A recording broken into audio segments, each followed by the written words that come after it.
Welcome back to Nuclear Cafe, your hospitality show where we discuss all things commercial, technology, and lifestyle. Today's show, we'll be discussing revenue management in Africa. Now, you might be wondering, why is revenue management so crucial? Well, let's think of it like the secret sauce that hotels and hospitality businesses use to maximize their revenue and profitability. It's basically smartly adjusting prices, optimizing room inventory, and adapting to the market in real time. Now, today I'm joined by two revenue experts, and seasoned revenue experts, I might add, that I've had the pleasure of working with. Whoop, whoop.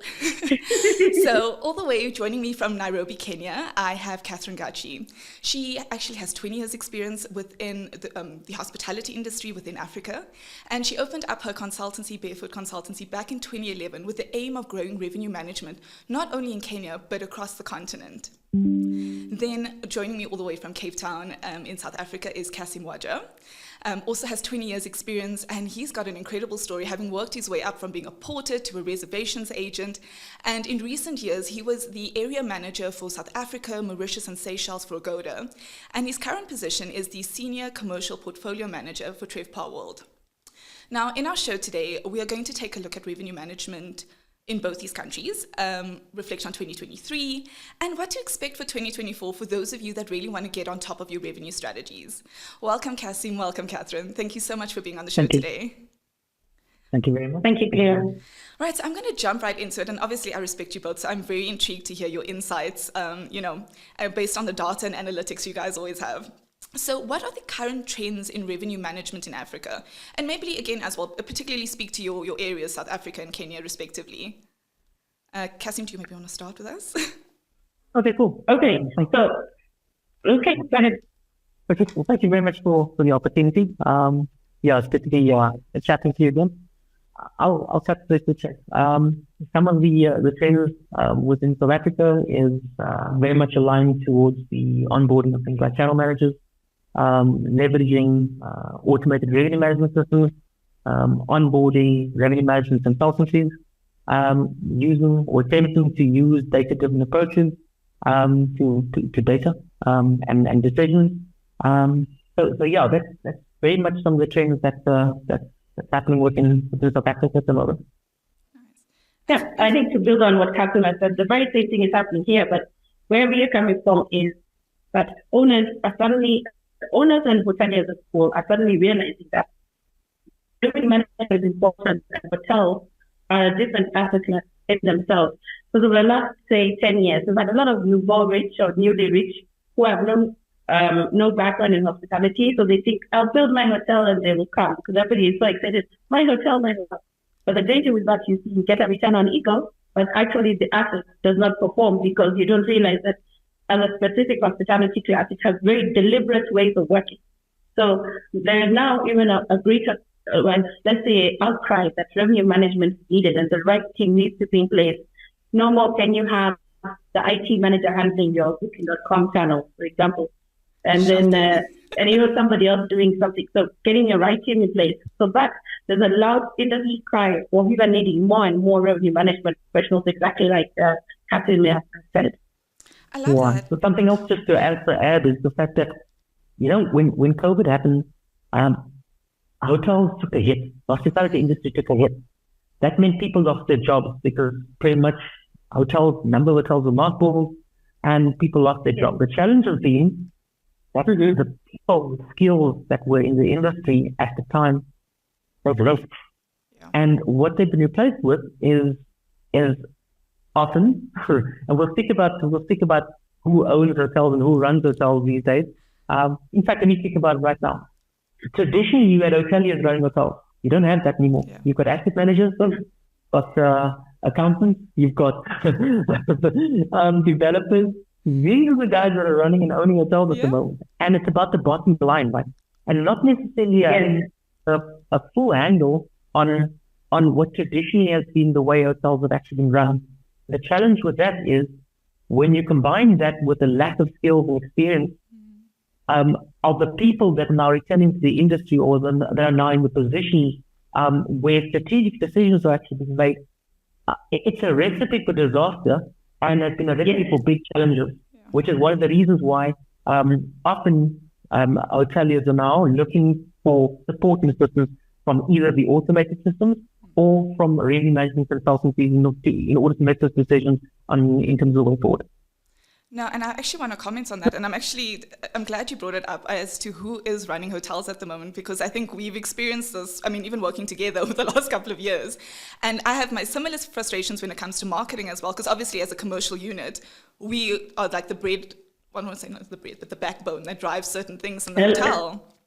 And, I always laugh because, this is also one of the reasons why I put this show together, because I know my audience or my customer is now a nouveau riche, as Catherine said, someone who has money, or it's part of the boys club. My friends have a hotel, so I'm going to have a hotel, but have no operational experience or hospitality experience.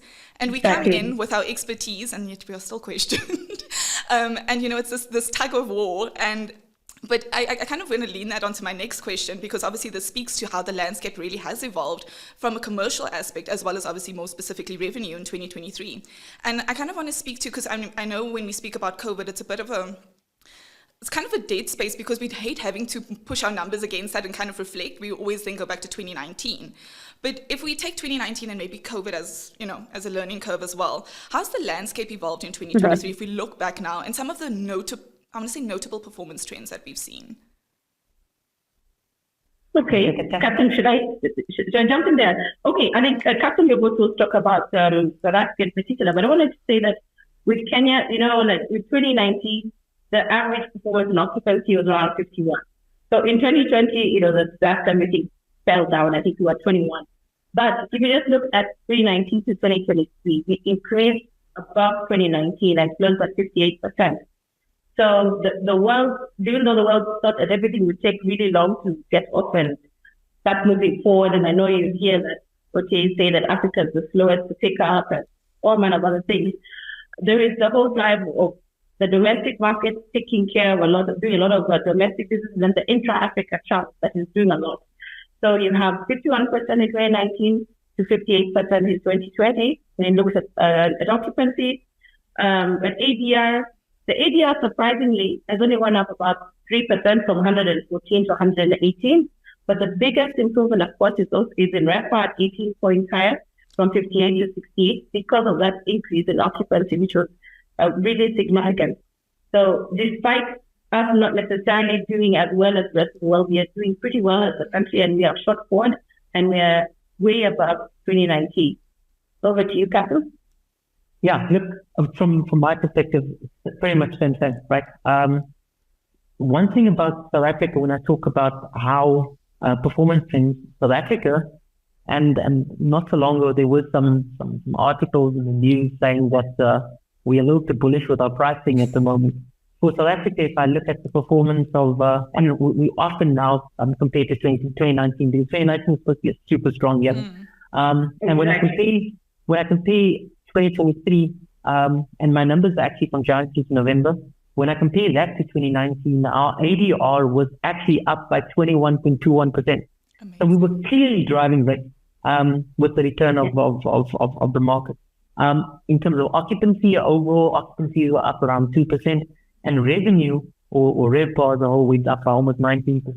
So our strategy in South Africa was clearly saying, hey, listen, here's an opportunity for us to drive rate. The demand is here.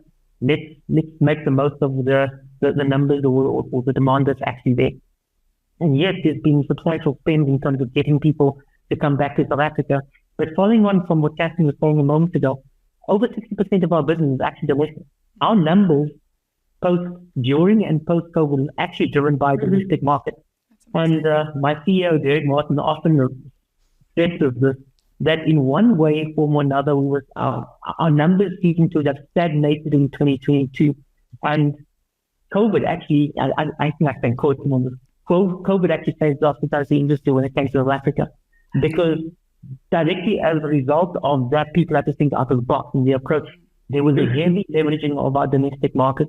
And to this day, like I mentioned earlier on, around 62 to 63% of our business is actually driven by the domestic market. And that includes the OTAs. And yes, the OTAs are often saying that Africa is slowly coming back, etc. But it is the South African market making use of the likes of the Airbnbs and the Booking.com that is driving our numbers at the moment. So yeah, that's some of the trends that we've experienced. So definitely a case of we have surpassed 2019 levels in terms of occupancy, revenues, rates, etc. And while January has been a bit of a slow start this year, the numbers for 2023 really speaks to some strong growth. And that's actually some really impressive stats. So thank you so much for sharing that. Because I think we've had a brief discussion offline about that OTA report where they said we were rebounding really slowly. But again, the numbers prove that that's actually maybe not factually correct. And again, as well, we'll speak to that on another occasion. I think in line, just to add on to that that report, I think, we are a long haul destination. When you look at our traditional market, talking about America, talking about Europe. So if you need to go on holiday after a dramatic time like COVID, the first thing you do is try and go local and then go short hop. Now, as of 2023, we're getting a lot more international coming from further afield. The traditional markets are coming back because suddenly people are like, hey, actually, I have the money. I'm vaccinated. The world is now an okay place. Now we can start traveling again. But the slowness, so to speak, was because of the world yet not yet 100% comfortable. If I do have to travel, then we do local and then I do short haul. So you find North Africa, they would do very well. So from England to North Africa, those are how many hours? 1, 3 hours, 2 hours, depending on where you're going. So those are the sort of areas that could have picked up much faster, but it was just because of the global economy and the global state. People were scared to go far from home, right? So you wanted to go to have fun, but you didn't want to go far. So yes, maybe, but to that comment about the OTA saying the slow pickup, that to me is irrelevant. Yeah. If you allow me just to add an additional point and just speak for a little bit of OTA experience myself, the bulk of OTA production is built in paid advertising, right? That's the bulk of that's how they drive their numbers. It's based on Google ad spend, etc. South Africa and Africa as a whole, in relation to where the big numbers are coming from, is a minuscule part of the revenue associated with the various regions for these OTAs. So if you think about that, you think from a return investment perspective, where is someone going to spend their money in terms of advertising? It's going to be where the traffic is going. It's going to be where the bulk of their business actually sits. Okay. Right? That's where, if you then of course think about the quality and the strength of our currency, etc., and the kind of people that are booking into the currency that of state, where does the return investment spend? Because from an OTA perspective, they're spending in US dollars, right? And the return is in African rands, as an example, right? Or Pula or whatever it is, right? That is why, yes, they're saying the rebound is slow from an Africa perspective, but that's not where they're spending their money. Right? And if you think about where they're spending their money, that's where they're going to see their biggest growth, because guess what? The bulk of their business is being driven by paid advertising. It's the reason why when you search your own property on Google, you'll see a Booking.com, a Expedia, and a Agoda. They'll sit right at the top based on sponsored ads, etc., based on paid positioning, etc. So yes, look, 100% in relation to the rest of the market, South Africa and Africa as a whole may be looking like the rebound is slow, but it's very much driven by the way that they're spending the money.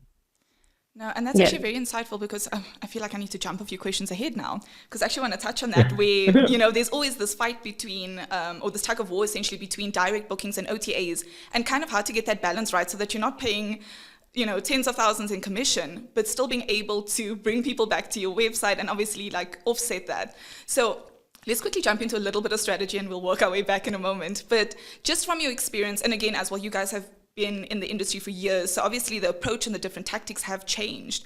But I always want to say for smaller properties and independent properties, and I'm speaking to that specifically because I know larger hotel chains have a revenue department and agencies and all of that. So more for like the little guy, what are things that they can put in place, tactics that they can put in place to be able just to balance the scales a little bit between direct bookings and OTAs?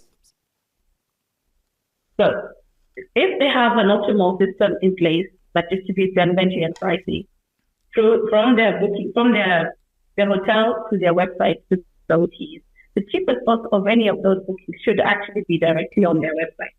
So that by default should be the location where you'll have your best pricing strategy. If you want to have a low price versus the online travel agents because you don't want to have a rate parity issue. There should be a way of fencing it and putting in packages in place.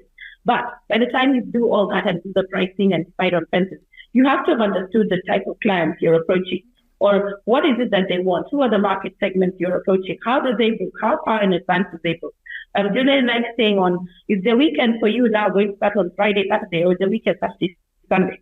And then you create packages and pricing and add-ons. It's not always about dropping rate. It's about packaging and positioning and creating value that your clients want and allowing them to complete the whole booking experience on the website. And then when that is done, how is the payment received by the property? How is the guest received? What is the guest experience? The 360. The challenge with revenue management, people say that it's revenue manager. Revenue management is as strong as the weakest link in your property. The moment somebody decides to just be rude or take one out to bring a cup of tea, or you bring in that $100 in the housekeeping staff decide to go and pour down the toilet, a whole bottle of toilet cleaner, so that the percentage of your profit goes down. You see the chain breaks. So the whole thing of revenue management is really, really starting off with understanding who your market is, pricing and packaging value that they would want, and then enabling them to book. So your website should be the cheapest if you've done it right. And then all the other channels. And then, of course, on the ground is very, very deep. Right? But when you have small properties, you find them all, but make sure your pricing when you call is also in line with what is online. And, there's so many, somebody will say, oh, I called the owner and the owner gave me X. But then the owner should not try and cut the nerve of the face or whatever you want to say, right? The owner should also be in line with your pricing and revenue strategy. So I may be going a bit off track here. Catherine, why don't you jump in? Okay, cool. So the first thing I want to say is, look, the question is, if I understand this correctly, how should your little guy be positioning so that we can effectively drive numbers? And what does that look like when we're competing with our direct website against that of the OTAs? So I'm sure it will be a little bit controversial now, and specific to what Catherine just mentioned a moment ago about the cheapest channel. Too often we hear that the cheapest channel is the direct website. And let's put that into perspective, right? Cheapest channel is not your direct website. It is absolutely not your direct website. The cheapest channel, unfortunately, could be a combination of several things, but let's talk about our direct website for just a second. The challenge with our direct website is it's very difficult to quantify what that spend actually is. And when you compare what you think that spend is to the OTA, which at the end of the month gives you an invoice, it's very easy to say that the OTA is actually your most expensive channel. And let's think about what goes into the cost of acquisition on your direct website. You've got your salesperson's salary, your salesperson's gifting, your salesperson's petrol, cell phone. That's just a couple of things, right? You've got your marketing spend. And we'll talk about marketing, digital, and all those things in a second as well. You're thinking people are dropping 150K into spend into digital at the moment, right? With the hope of a return on investment, yeah? So what we're talking about here at the moment when it comes to direct is there's upfront spend for the potential return, right? And when we talk about quantifying the return on investment on our direct website, it's super difficult because you don't really know. Because you don't, yes, the spend in terms of your digital and social, et cetera, has a monetary value associated with it. But there's other sort of spends that you've actually got the printing and all the rest of that. You can't actually, you can't really properly quantify. So from a return investment perspective, you can't really see what that return investment is on your direct. In addition to that, depending on how the hotel sales and marketing team makes a decision to what that initiative is actually going to be, what that campaign is actually going to be. The question is also what data is being leveraged, et cetera. But long story short, that question, the comments about direct as your cheapest channel really needs to be revisited. It has the potential to be your cheapest channel dependent on how you leverage your team, how you do your spend, and how you hold people accountable to a return investment based on what it is that you're putting into them. And then when you compare that to that end of the month invoice for commission, then it's relative. Yeah. It's relative. Then the additional thing I want to mention specific to that commission. With the OTA, it is a cost of sale. Because with the OTA, it is not a case of you spend first and then they produce. With the OTA, it is a case of you only get to spend based on the production that is actually materialized.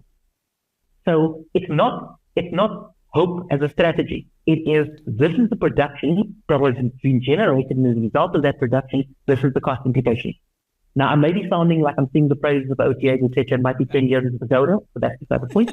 But I understand how this works, and there's a reason, and answer to in a very long-winded way to your question, right?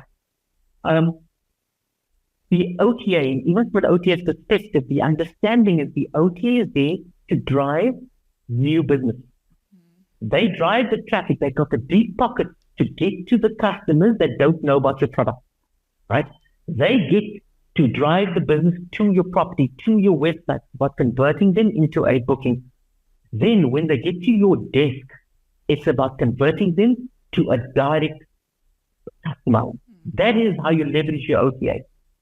And from an OTA perspective, they fully understand that if they can get the customer to your desk, chances are that customer is going to come back three to four times to that OTA again to make a booking with you in future, and then you lose them, then they go somewhere else. So you've generally got about 3 or 4 times to actually try and find a way to convert them to a direct customer via things like your loyalty databases, etc. That is how you leverage your OTA. In addition to that, so that's all OTA direct, etc. There's absolutely a place in the market for OTAs, and there's absolutely a way to directly leverage OTAs. Because let's also just remember something. The spend that the OTA does in the online space also organically lifts up your own Google ranking. Specifically because the more the customer clicks on that name, from a Google perspective, it makes sense for Google to lift your organic ranking because it creates visibility, because they start to make money as well, right? So that's the one aspect of direct versus OTA and cost, etc. The other thing that I want to speak about is trying to compete against an OTA in the meta space. We do not have the deep pockets that the OTA actually has. Yeah. All you're doing is, I said it earlier, you're fighting against thunder. Let's not be silly about this and throw money down the drain trying to compete against a Booking.com and Expedia and Agoda or all the rest of those guys by spending on and putting your property right there in front of the customer in terms of meta. To start with, you're not going to be right at the top.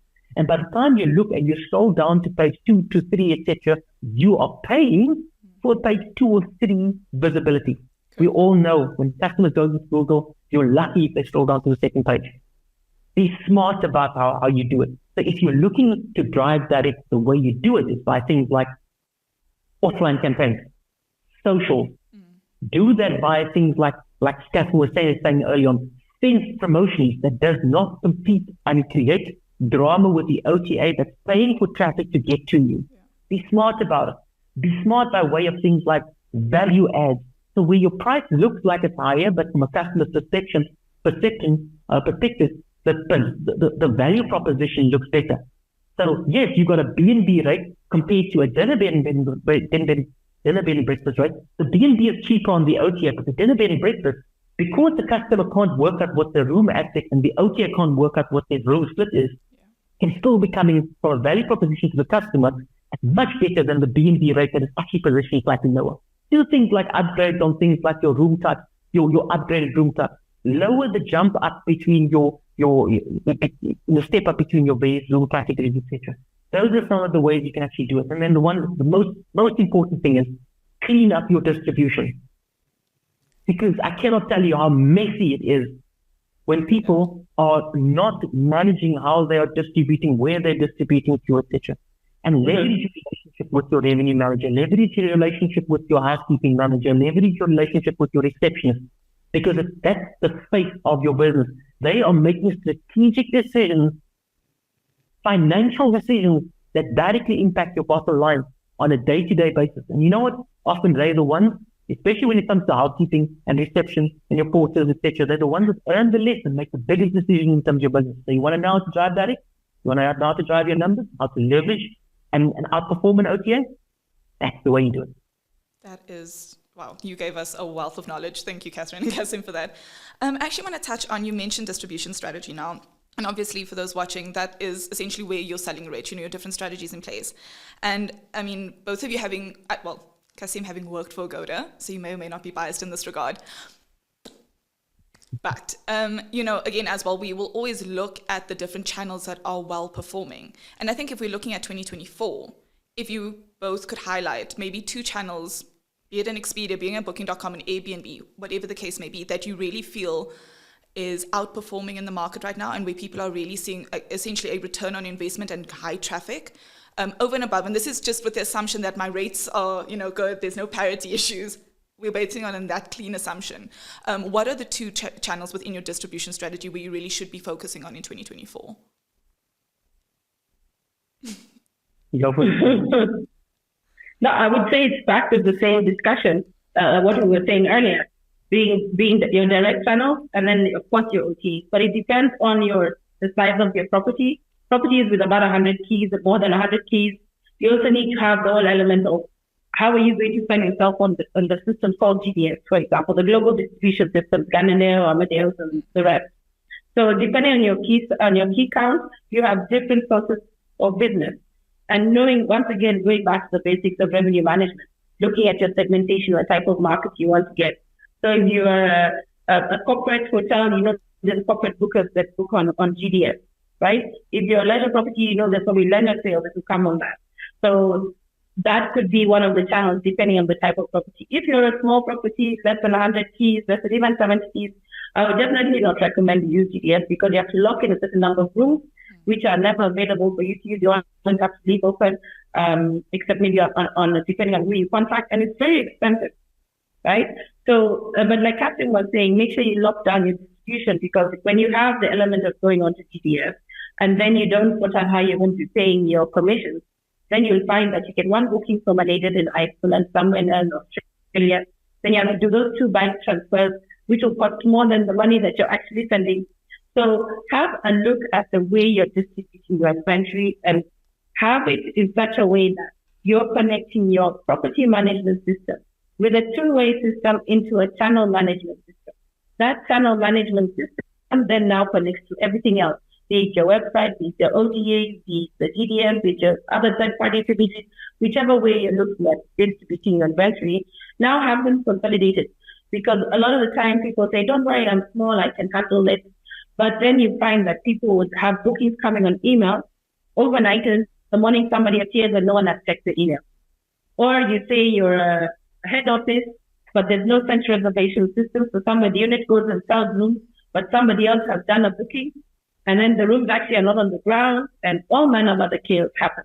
So sorting out the way you do business and distribution on the ground and online is going to be extremely key. So harnessing the right technology is going to be very important. So the question was which 2 channels? For me, definitely, I would sort out your direct channel and then looking at your OTA because like Catherine has said, and you all know it's a love-hate relationship. They have the billions of dollars to advertise and we do not. But then immediately they come in, your conversion strategy must be in place to see how do you bring your OTA bookers to your direct. And yes, thanks for reopening my eyes that yes, there's a cost behind it for having the systems in place on the ground. But those same people do way more than just running those direct bookings. So they do guest relations to account management to you name it. So the return on investment for any one human in the property has to be comprehensive. So putting your KPIs in place, yes, you can have your OTAs and your direct, give everybody your financial targets, and then also your conversion targets and all manner of targets. Get a relationship going with your market managers. Understand your channel costs. OTAs, it's very, very nice to be there, but then make sure you're there in a smart way. If you have $100 and you don't realize that on whichever OTA you are, you're actually on their Genius program or whatever advanced program they may have. The next thing you know, you're paying from 15 to 18 or 18 to 25. So already on the $100, 25 is good. On the $100, maybe you've loaded inclusive of taxes. Here our taxes are 16%. So on $100, remove 16 plus that 25. You're left with, I don't know, how much, right? And then you've not yet removed, because the rates are usually loaded with breakfast. Remove your breakfast allocation. So you're left with maybe $50 depending or even less than $50, depending on how expensive your breakfast is or whatever. And then that $50 now has to be used to clean your room, pay for the undisputed expenses everywhere else in the building, then pay for salaries, then go and pay whatever is really go and pay the bank loan for the property. And so you have to do your distribution right, because it comes definitely, like I said, everything right. There's a cost behind every single activity. You have to be very deliberate. Like I said earlier, do not just open the door and expect them to come. Mm-hmm. Be extremely deliberate I have clients who say, oh, can you come over and have a look? We're doing so well on OTA X, Y, Z. But at the end of the month, you don't even have enough money. So it's like, well, if the same scenario is you're bringing in this $100 and then you get only 50, right? But then now you bring in this money through these other channels, right? This other method. How do you enable this to drop through? How are you deliberately managing your groups? How are you managing your independent travelers? How are you managing your various pockets? And then one of the things that is very annoying is that you have to have a pricing strategy that is proactive rather than reactive and very deliberately understood, so that no matter which two channels you end up saying this is your focus, you are proactively managing. I kid you not, there's a very established property here that has about 400 keys, right? So I went there to pitch my services. And one of the things that I went to say, I said, okay, why don't I just have a look at 1, 2, 3. So you find on the day I get there, the hotel is overbooked by more than 20 rooms. You're thinking, how is this going to happen? By the time I was leaving at lunchtime, from 120% occupancy, the hotel had gone down 60% occupancy. But because it had been 120% for I don't know how many days in advance, that means your channels were closed, right? So the key channels that you want to still use, direct or online on the OTAs, could not be booked, right? But then the people who then now had come in, they released them, and others consolidated. Instead of taking individual group rooms, they were going to have two per room. So the rooms were, so I was like, why did you clean up your rooms before this? Oh, the sales team did not give us the chart. And then the client actually only sent it today because I had asked them yesterday. Hospitality, I keep telling everybody, hospitality as a product or as an asset. You have a bed, so you need somebody to lie down. You have chairs, so you need bums on seats. You have chairs in the restaurant, chairs in conferencing, you have the spa, and each of these as an asset are available in time and the various spaces for you to make money from. So if you decide you have two ways, direct and the OT, to sell these products, and you don't sell them at the right time and at the right price, you know when that time passes to sell this asset, you never get it back. A hotel room is more perishable than an apple. When you can put an apple in the fridge and eat it 4 or 5 days from now, or even next week, depending on how you actually store it. When the time to sell a room, if it's 24 hours, or if you're next to a city airport, maybe every 3 6 hours, whichever, the time goes, you're done. So when you have rates that are not deliberately managed on the channel, it's also parting away. And then your inventory literally was taken up by fake business, because when you cleaned it up, you had displaced and lost business. And then the rates that you had given out there because you were not managing your inventory properly, you get messed up. So proactive best available rate management and direct inventory management, no matter which channel you end up doing, if you don't do those two, you're sunk. So I'm sorry, jumping very quickly. With regard to channels, but are we talking channels or are we talking segments at the moment? Because channels, channels, and then we can jump on segments after that. Okay. So ideally, just to put this into context, consider to be a good mix when your OTA is producing between 16 and around 23% of your business. If the OTA is sitting at way above that, that means the other channels are not performing, right? In terms of, then you've got your direct website. If you're talking, and then across the desk, etc., and then of course you can then break that down into your various segments, etc. If you're looking at specific as in booking channels, when you're talking about the OTAs at the moment, they're producing into the likes of South Africa, it's Booking.com lion's share, right? Easily 15-1, Sure. right? That's generally followed by the likes of an Agoda or Expedia, pretty much on par. You've got Airbnb, that's a little bit difficult to track at the moment when it comes to, because of the number of single unit inventories, etc. So it's a little bit difficult to actually understand exactly how much. In terms of marketing spend right now, you definitely have Booking.com being the top in terms of spend, right? Absolutely. That's where the billions are being spent at the moment in Google. When it comes to Expedia, there's going to be a little bit rough. Expedia is not spending into South Africa. It's not spending here. This is not their backyard, right? Their backyard is the US. That's where their spend is going at the moment. And I'm sure Expedia is not like me saying this. But the drive for Expedia is to get discounts in order to gain advantage of what is the OTAs in order to drive a number. What that speaks to is driving down the hotel price, right? Not necessarily the spend required in order to drive the traffic that can drive the numbers. Then unfortunately with Agoda and its partnership with the likes of Booking.com being a sister company at the moment, they also have the functionality to leverage Booking.com inventory on their own website, etc., and vice versa. So that's a totally different discussion about what that online space looks like in terms of OTAs and how it's an absolute war zone and how people are playing around with rates and how people are messing around or to gain advantage over each other and throwing tantrums about it. But in answer to your question, when it comes to channels at the moment, you want to make sure that you're on Booking.com because that's where the lion's share of traffic is. If you want to make sure that you clean your distribution and that you've got representation on your direct website, because there's an opportunity there as well. There's no point if your direct website is sucky, people are not going to convert. You also think about the customer booking journey, right? Yeah. And this speaks to the whole challenge, the whole comment I had that if the OTA is spending on your property, it will organically lift your own rankings, because in terms of the customer booking journey, they start off on the OTA because that's where the spend is happening. They end up on mobile, they end up on your own website.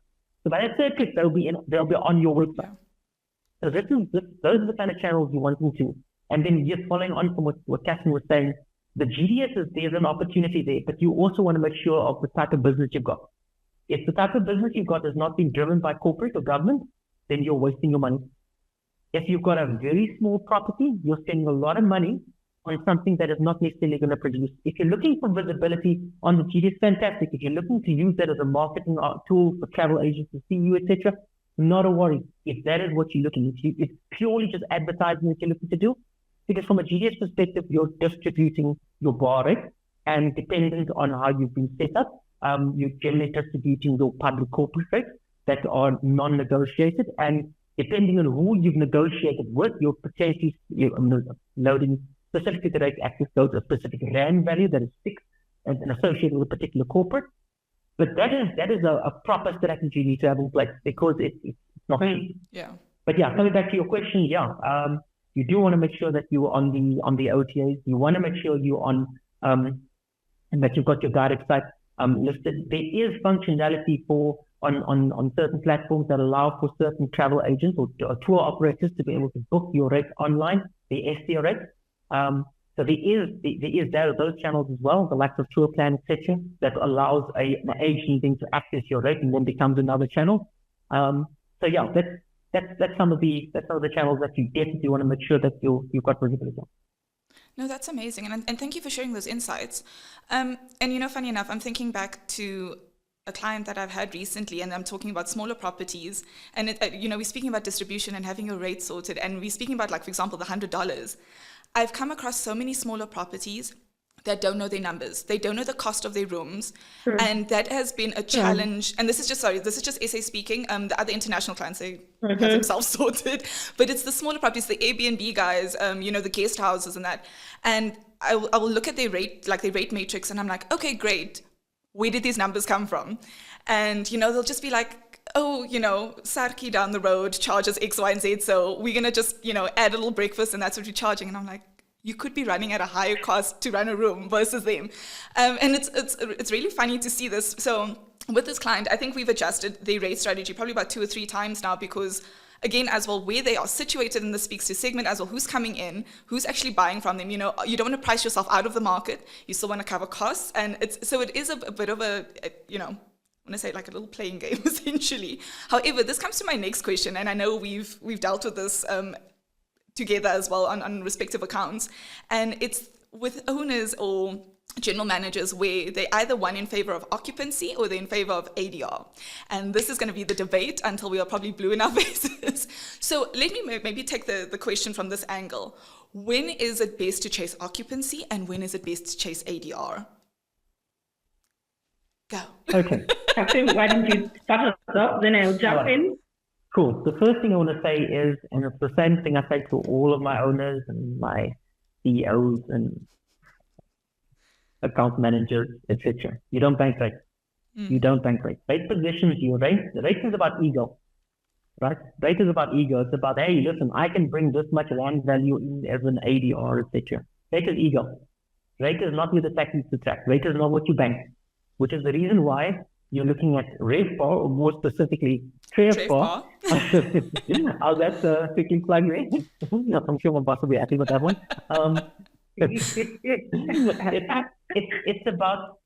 It's about understanding your business. It's about what Catherine was saying a moment ago. It's what you were saying a moment ago. Understand your business. Understand the cost of your room, because that's the start.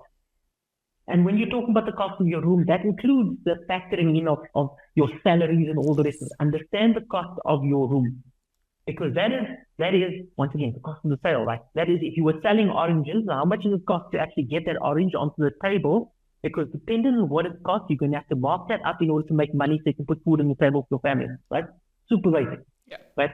So step one, understand your own business. And I'm not talking anecdotal, like Auntie Sari down the road says something, yeah?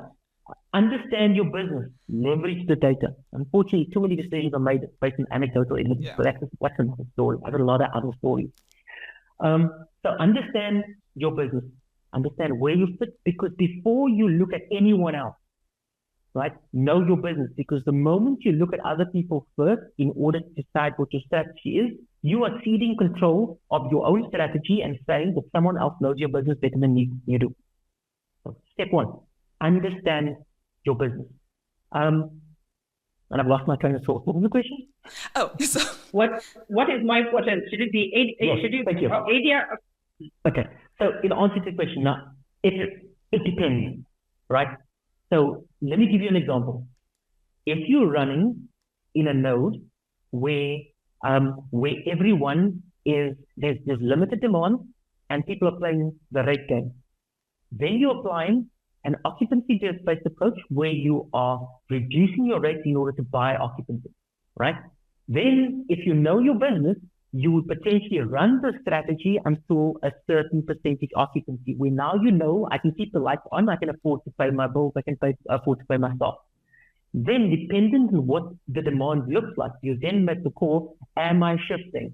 Am I now shifting to more of a rate-driven approach because, like you mentioned earlier on, inventory is perishable. If you get the opportunity, depending on the demand, this requires proper tracking, a proper understanding of market demand and your competitors, etc. And more important, you should know your competitors and they know themselves. That is where you want to be, because depending on you now being solid in terms of being able to pay the bills, you now have a certain amount of perishable inventory that is left. You now need to make sure that you are pricing that in line with the best possible price that's going to get you the best possible return, and still hopefully be able to sell out. Now, sometimes you may not end up being able to sell out, which is why we talk about RevPAR. You may not be able to sell out, but you want to make sure that the price that you're positioned at is going to bring you the best return. And that involves the combination of playing the rate and the occupancy game. Now, when you're dealing with, so that's a bit of a hybrid. Now, let's talk about Cape Town over the 28th December to the 2nd of January. Silly season, you've got uncapped demand, right? Now you play the rate game. Now you drive your rate, because you know, regardless of what it is that you're going to do, you are going to sell out, right? So when you have got that, when you've got a measure of confidence, when you're thinking of Cape Town Cycle Tour or Durban in Zaba or one of those things, you're talking about very specific periods where you know you're going to sell out. Go ahead, be bullish. play around with your prices, etc. The Consumer Protection Act, etc. might not be so happy about you because you're probably doing the customary, etc. So you want to do it within reason. Okay, there. But this is where you can apply things like when you are confident. It doesn't have to be events only. When you are confident that you are achieving your goals, that is when you can play with the rate game. So as an example, if you've set a budget based on your costs, based on where you want it to be, based on your growth, etc., and you are forecasted to achieve that budget, or you already achieved that budget, now you make the call. Am I looking to drive profitability, or am I looking to drive just the revenue number? If you're looking to drive profitability, then you play a rate game. That's when you start driving your rate, because you already made your number. So the remaining rooms that you've got, you sell at the highest possible price, because there's a fixed amount of cost associated with that particular room. The more you sell that room, the better the profit, right? So this is how you play. So in answer to your question, it's not quite as simple as either or. A property should play the rate game or should play the occupancy game. It's a question of knowing your business and based on the situation that you sit in, because the property is not an island. It is operating in conjunction together with everyone that's around it. You need to know your business, know your number, understand what your goals are, and based on your goals and what the demand looks like, you make the call and be ready to pivot. But this requires that you have a proper understanding of the data and demand. Yeah. And I just want to just say, for the hotel managers and the owners watching this, please listen to your expert staff, because I can't remember how many times, like every day, you are dropping rate when you wake up in the morning because they are frantically running around because they don't understand the strategy or they don't understand the node. But Catherine, please weigh in on this, because that's always an interesting topic for me. Yeah, I feel Catherine has hit the nail on the head so much. I'm actually trying to think of how do I say that in other words. No, but Catherine is really spot on. Understanding. Look, I go back again. The essential part of revenue management for you to optimize your hotel. You understand your market. So when you get to understand your market and your property, you will know, like you're saying, the cost it takes to run the room, right? So you know your competitors, you know your budget. But then now, as revenue managers, we move beyond budget to the level, like you were saying, about forecasting, because the budget can be made, let's say, by September this year. This budget that you're using would have been made last year in September. It's 1 year old.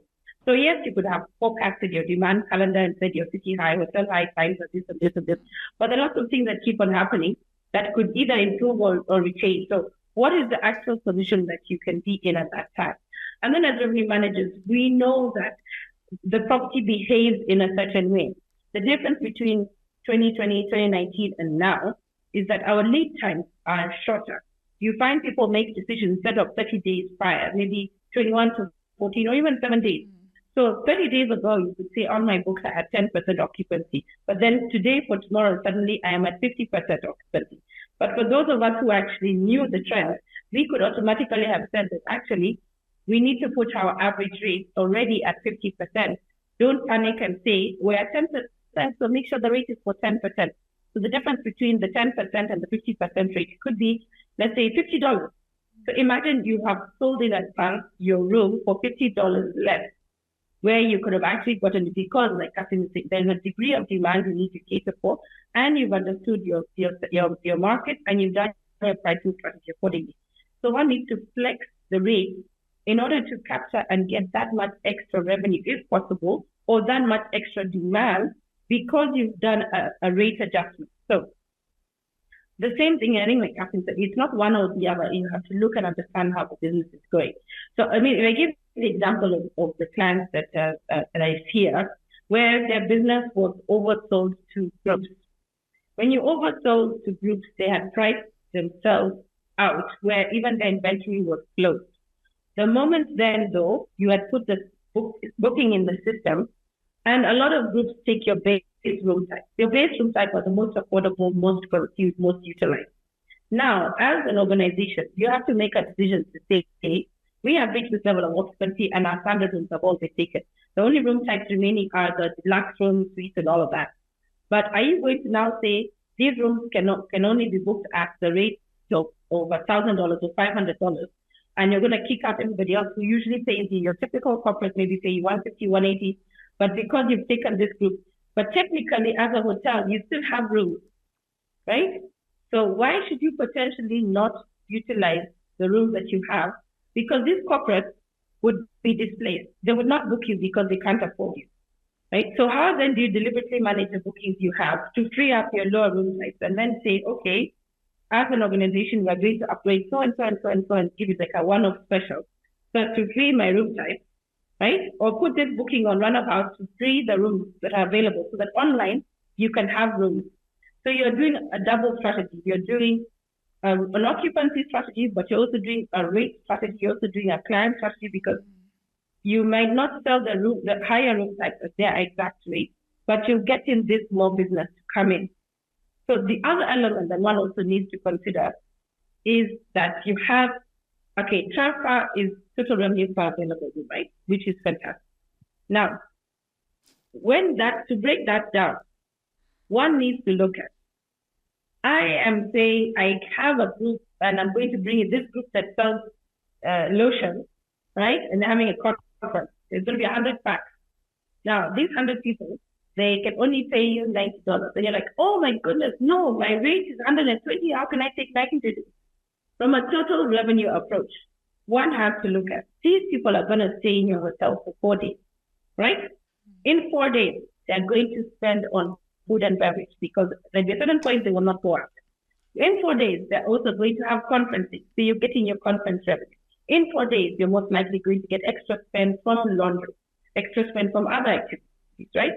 So the total revenue approach to this lower rated group will essentially give you way more revenue for each room available for sale, rather than you throwing away because the rate did not look good, right? So looking at a total picture approach to business. And then at the end of the day, what I say also is that there is occupancy, there is rate, and occupancy times rate gives you the revenue per available room. However, we need to now for those of us who have been in the industry as revenue practitioners for quite a while, we have now matured beyond those indicators of performance. We now look at also the next level, which is how does our occupancy compare to our competitive set? And then from there, looking at the revenue generation, saying how much revenue do we make for every room we make versus our competition? Because you're trying to pull yourself up, right? And pull it. And then as a business owner, you then now take it that much further. And as revenue practitioners, it is not stopping there. We are now going and looking at certainly the bottom line, where it's earnings before interest, taxes, depreciation, and amortization, EBITDA, all the way down to the bottom of your P&L. That is where now it is so important. So as we're talking about how the two channels are going to sell, right? We're now going to be responsible as revenue practitioners to say, what was the cost of sales for making that much money? And what was it that came to the exact bottom line as a result of us making that money? So as revenue practitioners, we then start questioning, do we have the right skills team? Do we have too many people in the team? How many housekeepers does it take to if you have 100 rooms, how many housekeepers are there on staff, right? So we are moving beyond being just revenue focused. We're moving on to commercial, financial managers. We're moving way beyond, and as business owners, that's where they are. To say, I'm bringing you $100, but how much are you spending of this $100 as a business? So the long story short is, it is occupancy, it is revenue, it's also the cost behind getting the occupancy, the cost of the revenue, and the cost of running the whole business as a whole that definitely needs to be considered going forward.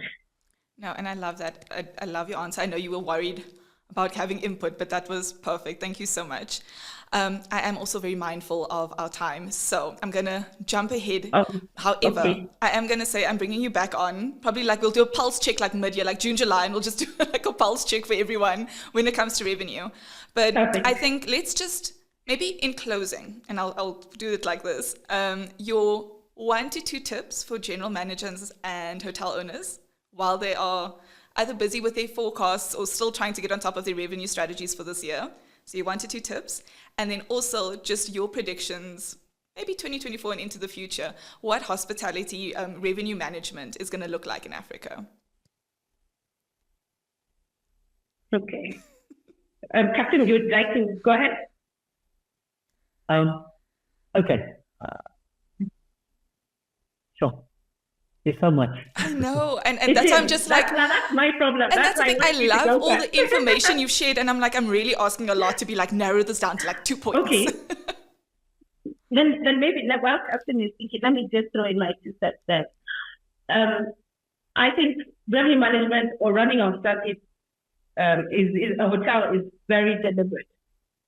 So making a very deliberate effort to understand how your business behaves and getting your trends should be your deliberate effort this year. And the fact that I don't know whether the typical year ended in South Africa at which month? Now in February. Yeah. Or financial year end. Feb. Yeah, February. It typically ends in February. Yeah. Okay, then they would be forgiven if they've not yet finished. But typically, your budget for the following year should already have been done and signed off. So, because you need to already have preloaded your rates for the next 18 months, right?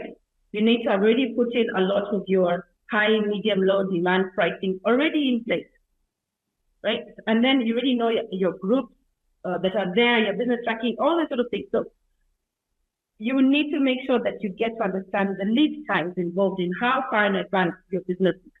And not even just how far in general, we're talking about by channel. How far in advance does it take before somebody will walk in or call, right, to do business with you? Your website, your bookings will come for which day on which day. The OTAs will come how far, right? Your books tell you that right now in June you are at 20% occupancy, but you know that you're going to be at a certain level of occupancy. So how are you deliberately going to then manage your pricing based on the knowledge that you have, that you know that your historical says what, your current behavior says what. So understanding your historical and current trends is going to be extremely important so that you can be proactive in managing your pricing strategy. And your pricing strategy has to be across the major distribution channels. And then second, getting control of your distribution channels is also going to be extremely important. And to do that, it could be sorting out what sort of revenue management software or distribution software. It could also be as simple as your team needs to be revamped and trained, or you need to bring in the right team, right? Like I said right at the beginning, don't assume that the IT manager should be running your OTA. But if that is the case, because the receptionist is too immature, young, inexperienced, so do what you have to do to make the business run right. So was there another part of the question? Oh, yes, sorry. Your predictions for revenue management in Africa from 2024 forward.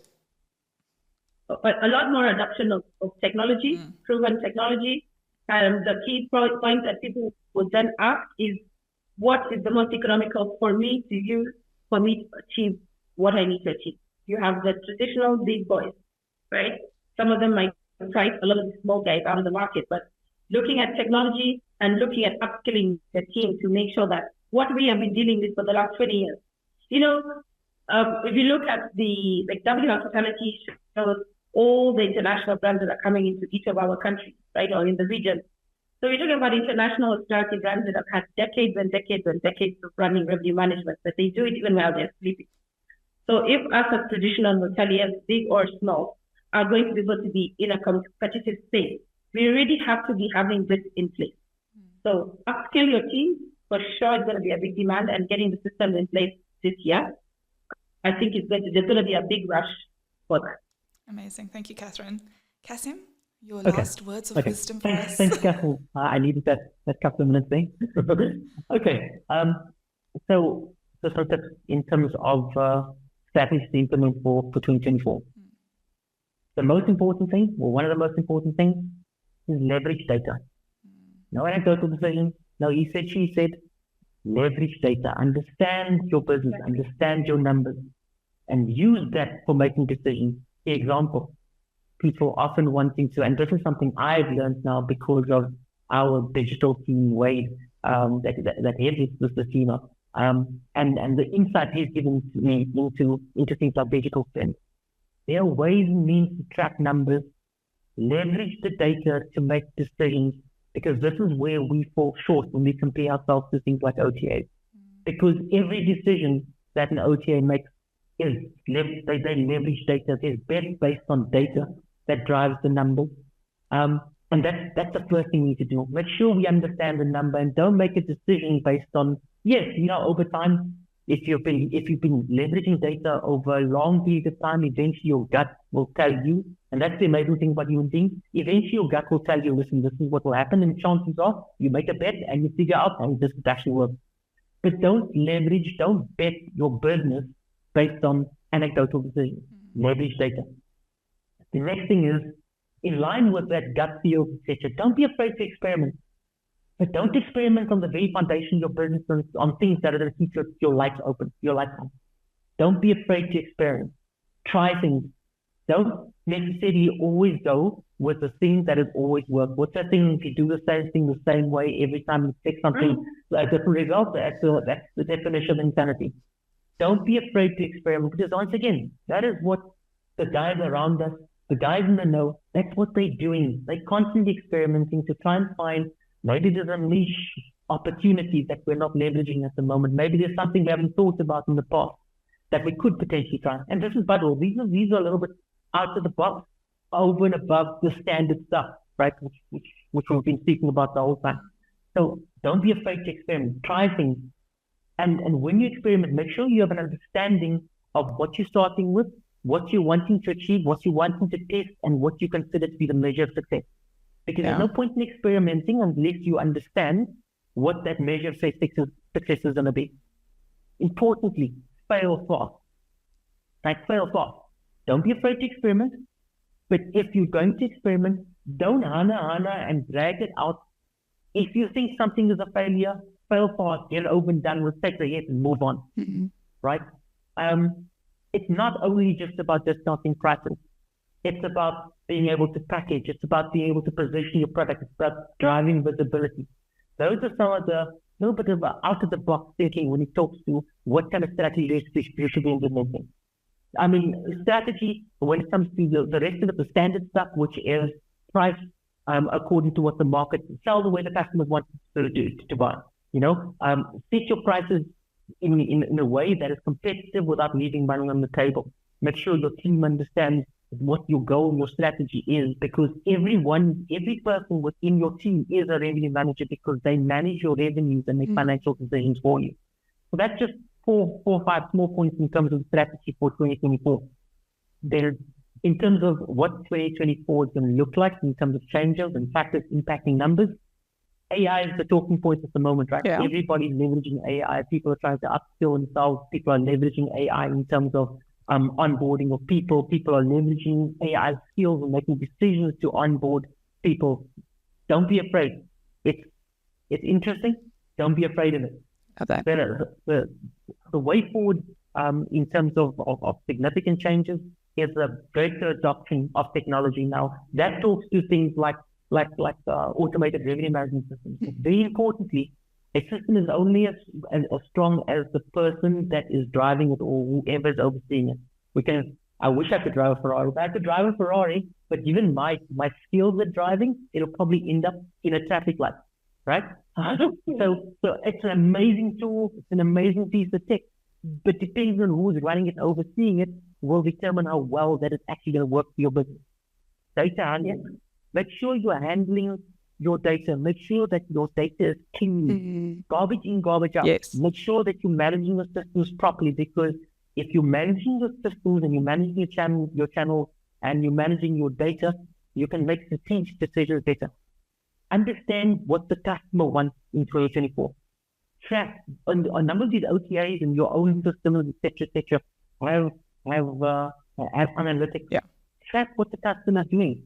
Understand what they're doing. Understand what they want, etc. Engage with your customers. Have a look at your reviews. Engage with your customer. Understand what it is that they're wanting, what they're looking for. Because if you can give them what they're looking for, they will come. Smart pricing. Have an understanding of where you sit in relation to your market, where you're wanting to price, the quality of product versus the price, because that's the other thing. People often want to price the big numbers, but the product isn't aligned to the price, which then results in complaints or bad reviews. The worse the reviews, the lower your ranking, the less people actually want to book your product. There's an expectation that we're going to continue seeing growth at the moment, because people are post-COVID, people are tired, people are wanting to travel, people are wanting to see the world, etc. And think about the different ways of actually making money. And because you don't need to necessarily go with traditional, and this speaks to the whole point about experimentation. Think about the different ways of making money and how you can drive numbers into your product property and leverage those different ways. So not necessarily the most specific suggestions, etc., but I think that hopefully answers your question. No, I think I also just want to build up. I want to build up on what Catherine said, that everybody's a revenue manager, which is extremely important. For properties to succeed, everybody must be aware that they impact revenue in one form or another. So as the upskilling is happening and more awareness is created and more targets and using data, there's less emotion in making decisions. That element of making the revenue management concept spread across the property is going to be so important. Literally, like I said, you don't want the housekeepers pouring down a whole bottle of cleaning fluid down the toilet. You want somebody to receive a guest well. The waiter should also do their part of receiving or bringing the cup of tea or whichever it is. Every single person, even the landscaper or the security guard, everybody has to be aware that their role contributes to the performance of the property. Yes, it can be cost centers, but the cost centers have a direct impact on how we get repeat guests, the experience of the guests on property, all of these activities. So everybody is going to has to become, I think, more of a revenue practitioner, and then they fine-tune their role based on their job so they can all contribute to the big picture.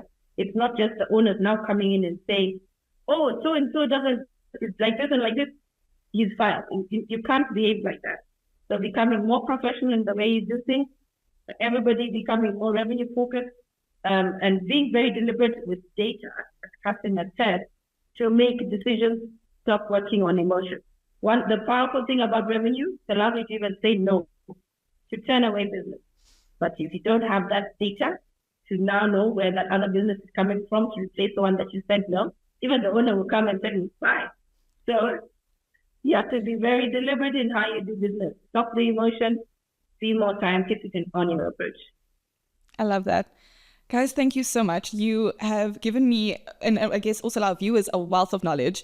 And like I said, I definitely want to do a part 2 because I want to talk about tech and data analytics because that's a topic all on its own. And I know we can sit here forever and discuss that just with the developments that we're seeing. But I love the fact that you touched on that everyone is a revenue manager in the property, from reception to housekeeping to those in the commercial team. So I want to thank you for your time today. And for those watching, I'm going to leave Catherine and Kasim's details because obviously you are going to need their services this year if you want to, one, make money and two, really stand out in the market. And I will put my name behind them fully. So guys, thank you so much for your time. For those watching, subscribe, comment, you know the drill. And I look forward to hosting you guys again. Thank you so much.